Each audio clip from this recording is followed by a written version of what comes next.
Molly pasta. Molly pasta. Oh, am I supposed to clap?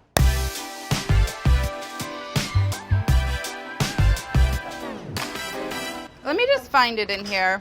It sounds wacky, orecchiette with buttermilk, peas, and mint, but it's really not.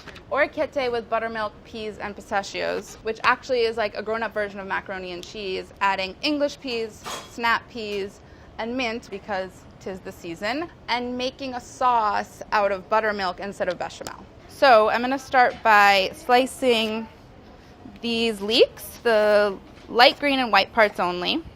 The leeks and the garlic are gonna be the base of our sauce.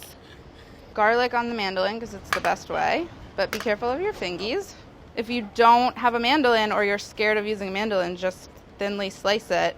Once you get down to the little nub at the end and you're like, I'm about to cut my fingers off, that's when you stop. So andiamo. Andiamo. Andiamo. No, it's Italian because we're making pasta, you dodo. I have medium heat over here in a small Dutch oven, and I'm going to add a couple tablespoons of olive oil, 3 tablespoons of butter.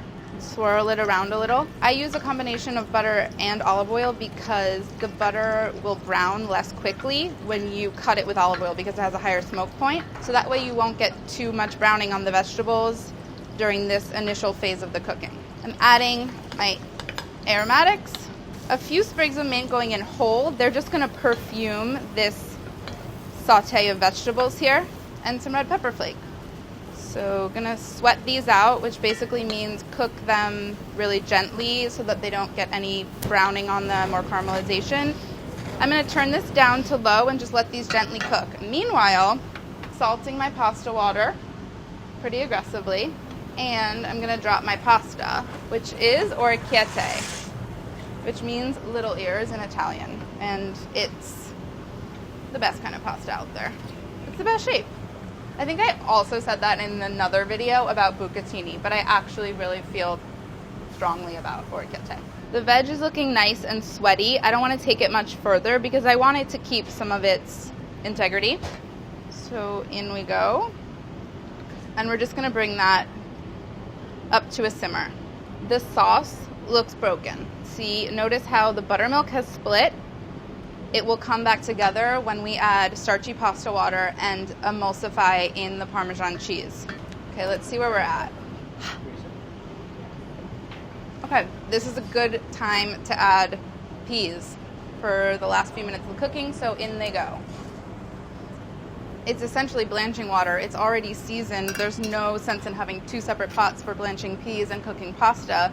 So this all happens in one fell swoop and then gets added to the sauce. I'm going to pull out the mint sprig that's now kind of sad and soggy over here and discard it.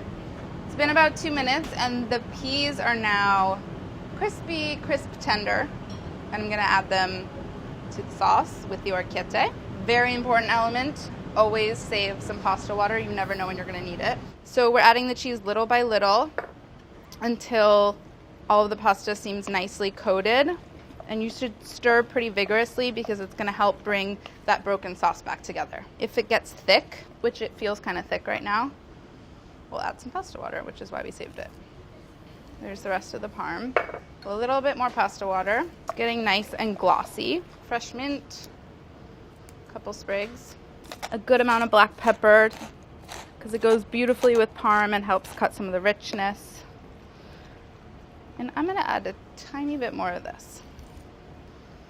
That's a fat bowl of pasta right there. Fat, P-H-A-T, obviously. Okay, and then just finishing it with crushed toasted pistachios, which you can crush with the bottom of a measuring glass or a heavy bottom pot, a little saucepan. So those get sprinkled over top. Also, I think they pair beautifully with Parmesan cheese. Always finish with olive oil. And a little bit of black pep, pourquoi pas. Et voila. So make this on a hot summer night and you won't regret it.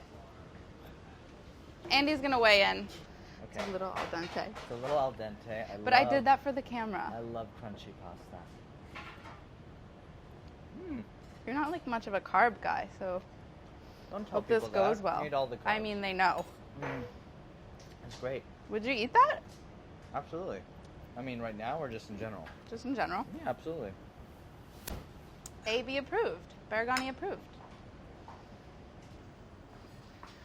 Crispy McCrisperson. That was kind of like a bacon word, but I guess it works for peas too. But they're crisp tender, which is different from crispy McCrisperson. Know your crisps.